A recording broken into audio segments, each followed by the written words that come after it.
رب کو چھوڑ دینا تو اللہ کا کچھ نہیں بگڑے گا، وہ بے نیاز ہے، لیکن اگر تجھے اللہ نے چھوڑ دیا نا تو تیرا ککھ نہیں بچے گا، تیرے سے تیرا پاگل پن کنٹرول نہیں ہوگا۔ یہ تو رب ہے جس نے آپ کو سنبھالا ہوا ہے۔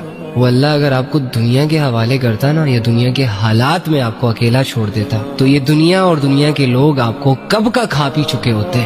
یہ تو اللہ ہے جسے میں اور تم روزانہ اگنور کرتے ہیں، لیکن اس کے باوجود وہ ساتھ نہیں چھوڑ رہا۔ دنیا نے اس وقت جو لباس پہنا ہے نا وہ بہت اٹریکٹیو ہے۔ دنیا نے جو شکل اختیار کی ہوئی ہے نا اس ٹائم، وہ ہمارے ڈیزائرز کو وہاں سے ہٹ کر رہی ہے کہ جہاں سے ہم بہت کمزور اور بے بس اور لاچار ہیں۔ ایک گناہ تھا جس کے قریب جانے سے بھی اللہ نے منع کیا، اور یوں ہی نہیں منع کیا تھا۔ ظاہر ہے وہ رب ہے، بہتر جانتا ہے کہ کیا چیز ٹھیک ہے اور کس حد تک ٹھیک ہے اور کیا چیز غلط ہے اور کتنی خطرناک ہے۔ اللہ نے کہا ہے کہ وَلَا تَقْرَبُوا الزِّنَا، زنا کے قریب نہ جانا، لیکن ہم تو روزانہ زنا کر رہے ہیں۔ کوئی آنکھوں کا زنا کر رہا ہے تو کوئی ہاتھوں کا زنا کر رہا ہے، کوئی کانوں کا زنا کر رہا ہے تو کوئی زنا کی طرف قدم بڑھا رہا ہے۔ حالانکہ ہمارے نبی صلی اللہ علیہ وآلہ وسلم نے گارنٹی لی ہے اس بندے کی کہ جو بندہ اپنی زبان اور اپنی شرمگاہ کی حفاظت کرے گا، ان کا غلط استعمال نہیں کرے گا، زبان سے جھوٹ، غیبت، اللہ کے نافرمانی کے بول، یہ سارا سٹف نہیں نکالے گا، جبکہ شرمگاہوں کی لذت کو حرام طریقے سے اویل نہیں کرے گا، بلکہ اللہ رب العزت کے حکم کو سامنے رکھ کر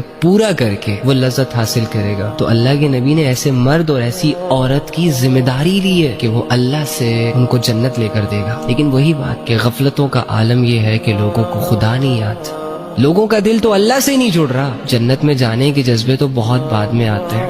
لوگ پیدا کرنے والے کے سامنے کھڑا ہونے کا مذاق اڑا رہے ہیں، جو انسان کے سانسوں کا مالک ہے، جس کی مرضی سے انسان کی سانسیں چل رہی ہیں۔ لوگوں نے اس کے سامنے کھڑا ہونے کو مذاق سمجھ لیا، یقین ہی نہیں کر رہے، ایسے بے خوف طریقے سے اپنی زندگی گزار رہے ہیں جیسے کبھی مرنا ہی نہیں ہے۔